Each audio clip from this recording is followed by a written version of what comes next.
My name is Jeff. This is Expert Advice, where I talk to myself because sometimes I need expert advice.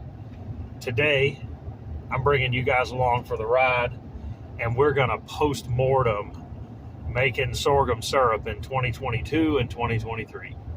All right, it has been a while since I made a video. For that, I apologize. Life gets in the way. This isn't my full-time job. I've been busy, and this is hard. But it is time to post-mortem the 2022 and 2023 syrup making. In 2022, I had somebody make me some new skimmers for the syrup. The old ones were not in good shape and not food safe. I am slowly trying to make more and more stuff food safe. Not that I think that anything I was doing before was particularly wrong, but the more that I do like that, the broader my appeal can be. I don't think there's anybody who would avoid buying syrup from me because I used food grade buckets and stainless steel for all my cooking instruments. I do think there are some people who would choose not to buy from me if they found out I was not using food grade utensils, food grade containers, and a reasonably sanitary cooking process. The point is not that I think it's dangerous to use galvanized tin for my skimmers or to use a giant wash tub to catch the syrup coming out of the cooker. It's not that I think those things are dangerous, it's that some people do, and I don't want to exclude those people from buying from me just because I'm stubborn. I added, I think what's called nozzles or drink nozzles. You ever been to a restaurant and pull up the little handle on the sweet tea or the lemonade container, pull up or push down to get sweet tea, lemonade, fruit juice? Okay, not fruit juice, Kool-Aid, fine. You ever done that? Well, I got some of those drink nozzles, and I put them on my buckets that I use to catch the syrup coming out of the pan, and they are super great. I'm super excited that we have those. Those were my idea. That's my win. I had somebody make me new skimmers. That was my idea. I contacted somebody who's very knowledgeable in working with stainless steel. He said, you need to use this thick stuff so that I can weld it. Don't want to rivet it, want to weld it. Okay, fine. No big deal. I paid him and got them, and they're heavy, but they're super nice. Super nice. Very excited about that. Very glad that we got that done. They are, however, very heavy. But I was yielding, unlike, when I built my pan and I used, I think, 20 gauge stainless for the bottom And in the immediate aftermath of trying to put the bottom on the pan, I said that stainless was too thick. I shouldn't have done that. In this case, I paid an expert because I can't weld stainless steel. I don't know how to do that. I paid an expert who said it needs to be this thick so I can weld it, and so I did. So I let him at it. They're super nice. I'm super excited about it. Really, really happy. He gave them to me without handles. The old ones had broom handles on them.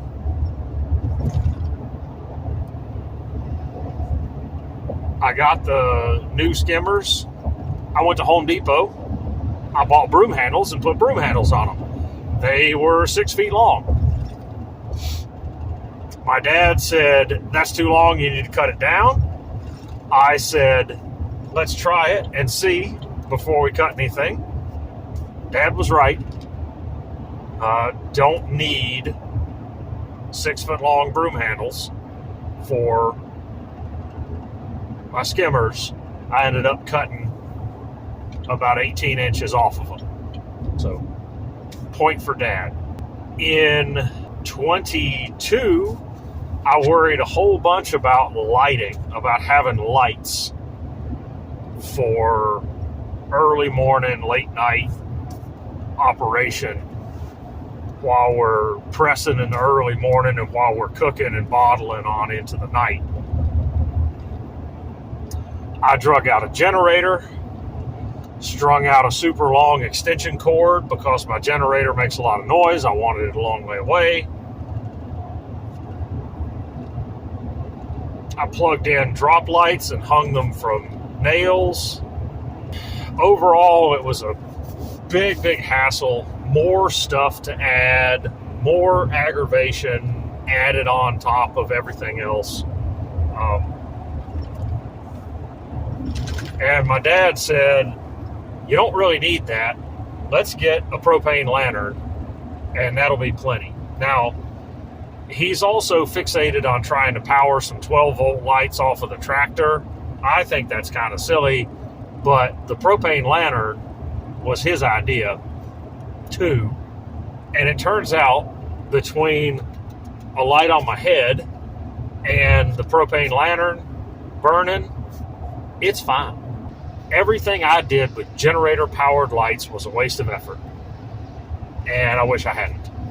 I went to the trouble of getting fluorescent lights that were being thrown away, liberating them from the dumpsters, buying some new fluorescent tubes for the ones that didn't have lights,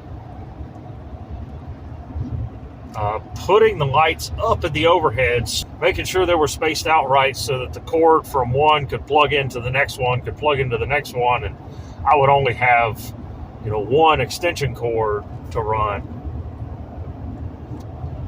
There's lights all up in the overheads, and that's all a waste because the lantern is plenty. Dad was right. I was wrong. So that about covers 22. Generator's unnecessary. Propane lantern's fine. The new skimmers are really nice, but I made the handles way too long. So I think that's 2 points for my dad and a point for me. Not that anybody's keeping score. We get up to 2023, and I got big ideas that, of course, never do pan out. I bought what to call an IBC tote, or a water tote. We've been dealing with this problem when we're down there trying to clean up, that the water we pump up out of the ground has a lot of sand in it because it's not filtered. And trying to work the pitcher pump and catch the water, pump the water to fill things up, to rinse things off, to wash things, was adding a lot of complexity to the day. So what we ended up doing, what I wanted to do, and what we ended up doing was to take my water tote and I'll fill it full of water. I'll borrow a forklift from a neighbor and forklift the water tote from the house, where there's a water hose and a pump and a filter, over to the shed, the mill, where we cook. The forklift can lift the tote up in the air to create water pressure. The hose hooked to the tote can be drug around to wherever and used to rinse things off or fill things or wash things or any of that sort of stuff. And it'll increase the convenience of cleaning and give us cleaner water to work with. Naturally, my dad thought it was too much trouble, but you know what? I did it anyway. I just didn't ask him. Did it anyway. And the lesson I took from that was I really like that I did it. I'm really glad I did it. I got the full tote. The full tote is too much water. It's 250 gallons of water. It takes about an hour for the pump at the house to pump all that water into the tote. And it's extremely heavy, and it's about twice as much as I actually need. So, not that, I mean, I'm lifting it with a forklift, so who cares how heavy it is, but it's a lot more than I need. I could cut my filling time down to about a half an hour, just get a half a tote full, and have all the water that I need to do a cooking. Save myself 30 minutes of just sitting around waiting on the pump. My plan for the future, whenever that happens, is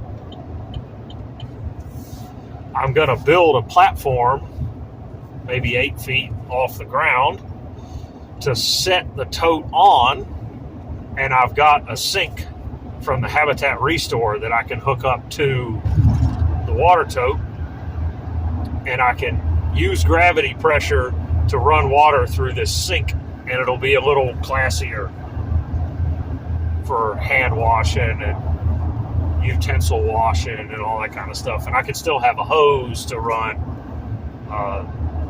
for bigger jobs, rinsing jobs and the like. I'll complain a little bit more, and then we'll come around to the hardest part. We have to transport cane. We grow in 2 different fields. One is kind of local, and one is kind of remote. The local field has not yet yielded any cane, which is pretty frustrating. But the remote field has yielded a bunch. I added stakes onto the side of my trailer. The way my trailer's built, the center of the 2 axles is only about a foot back from dead center on the trailer. The trailer naturally sits very, very, very light on the tow vehicle. Does not start out with enough weight on the tongue of the trailer for it to tow really nice. Now that's fine. That's not that big a deal if you're towing a car or if you're towing a tractor or something that you can move around on the trailer and position in the right spot in order to add that tongue weight that you need. But I'm not doing that. I'm filling the entire length of the trailer with cane, and the way that we loaded it to try and make it easier when we get the cane off was with the butt end of the cane to the back of the trailer. Now that's the heavy end of the cane, and what that did was it unloaded the tongue of the trailer and left me with a trailer that's too light. I got on the highway and I could only go, now I don't have to go very far, so it's not that big a deal, but I could only go about 60 miles an hour before the trailer started to shake because it was too heavy in the back. Now, that's not safe. And I'm going to have to fix that next time. I slowed down. Sidebar, it's vitally important. If that happens to you, don't panic. All right? It's vitally important to the safety of you and everybody else around you on the road that if that happens to you, don't panic. Anytime that you're towing, if you're not sure you've got plenty of tongue weight on your trailer, approach your top speed nice and slowly and gently. You're not in a race. There's no prize at the end. The prize is you get where you're going and you're alive. So, approach your top speed nice and slowly and gently. Don't be distracted with a lot of other stuff going on. Pay close attention to how the trailer feels. When you shift the steering wheel just a little bit, does the trailer continue to wobble back and forth? Is the trailer pulling your truck around? As you speed up, do you feel it wiggling back and forth just a little bit? If that happens, don't panic. Let off the gas, gently coast. Don't cram on the brakes or grab the trailer brake controller or something stupid like that. Let off the gas, gently coast down to a more controllable speed, to a speed where that's not happening. If you can, rearrange everything to fix it. Now, I had several tons of cane on my trailer that I wasn't able to shift around. So tough luck for that. But I dealt with it the best I could by slowing down, being patient, not being sudden about anything that I did, and getting to where I'm going, and on the way, releasing my anger into the windshield instead of into the person who loaded my trailer that way. The last thing is growing. 2021, 2022, and 2023, we have tried to, and 2024 this year, we have tried to plant cane at the local field right by the mill where we cook everything. First year, it didn't get enough tending. A little tiny spot of it came up, but we didn't tend to it enough. We just left it alone. The remote field grew fine. Same thing in 22. And I thought at the end of 2022, the problem was too much competition from the weeds, and the plants were set back in their growth because immediately after we planted them, we had a huge amount of rain and it flooded the field. 2023, last year, I had this idea that, okay, if that's what's causing it, then the way I'll address it is disc, tear up, turn the field thoroughly immediately before we plant, and that'll set the weeds way back and give our cane the best possible head start we can give it. Some of the spots we even tried using Roundup on. Again, this goes into marketability in my product, kind of plays into it. I would love to grow and produce this stuff without using any chemicals whatsoever. I'd love to get the stamp organic, but it's not. Chemicals are just too useful. I want it to be clear from the beginning. I'm not concealing anything from anybody. I use herbicides to prep the field for planting. All right? I use herbicides to prep the field for planting. So we sprayed certain areas of the field with herbicide prior to planting. It killed all of the weeds, and it did a really, really good job, those areas that we sprayed it on, of killing all the weeds and allowing the cane to take root before any of the weeds had a chance to come back. And they do. My hand's free, I swear, Ma. See? What I get is wild variations in quality. Some of it really good. Some of the cane came in pretty great. A couple feet of a couple rows came in pretty good. But a lot of it short. Never got more than a couple inches tall. The herbicide was very, very, very effective. That's why people use herbicides. Very effective.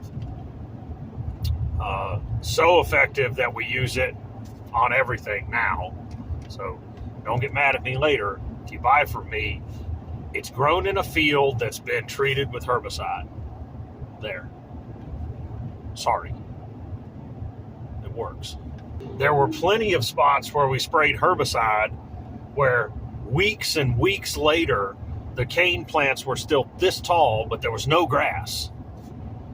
It clearly was not an effect of competition from the grass that was stunting the growth in our cane. There was something that cane needs that field does not have. To recap, I was wrong. My assumption about the cause of stunted growth was wrong.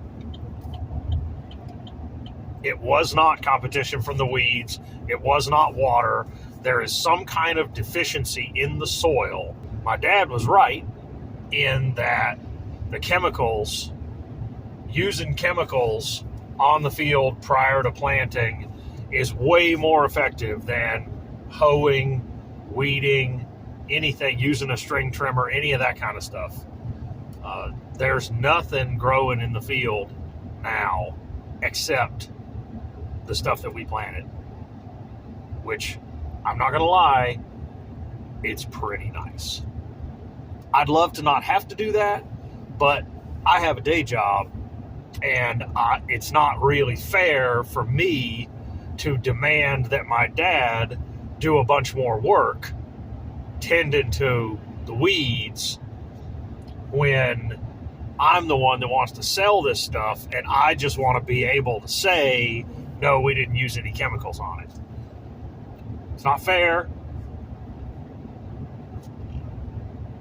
And even though life's not fair sometimes, there's no reason that you have to add to the unfairness. My dad last year had a soil sample from the field analyzed. And what we came up with from that soil sample was that the field needed lime.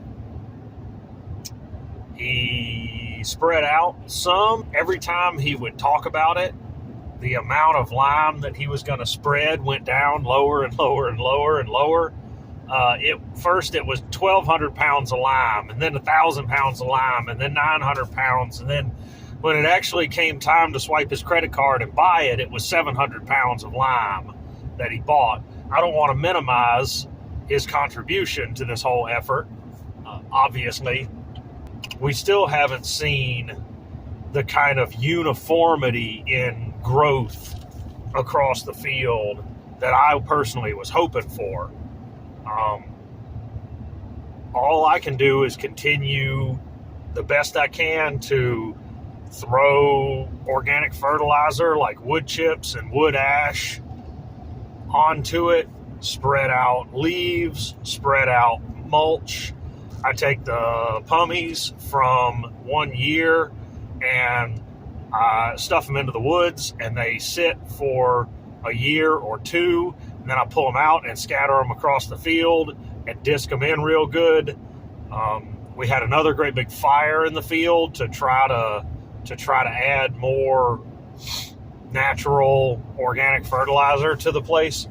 I still, even though I concede that chemical herbicides are the best way, are they certainly the easiest way to grow this stuff, I still would like to minimize my use of chemical fertilizers. So I continue to try to add as much organic matter to it as I can. I bring leaves, and I bring grass clippings, and I bring wood chips, and I bring ashes. And when we chip up wood, I try to carry it over there. When we can make more wood chips, I try to spread them around there. When last year we got to have a big fire, I'm going to have another big fire in the field this year, just to try to add more, because the lime didn't do it. I don't know if it was not enough lime, or if the lime isn't what the field is missing, but the field grows some phenomenal watermelons, but not great with the cane yet. We'll keep working on it. We'll figure it out. I don't know. But it is the end of July. The cane has been in the ground since the end of June. End of September or the beginning of October is when it's going to be time to harvest and cook everything. So yeah, we learned a lot of lessons. This was to try to recap some lessons and some collections of thoughts from 2022 and 2023. I've learned a lot of lessons about how I want to do things, how I want to approach things in the future, and let's see how let's see how this year goes.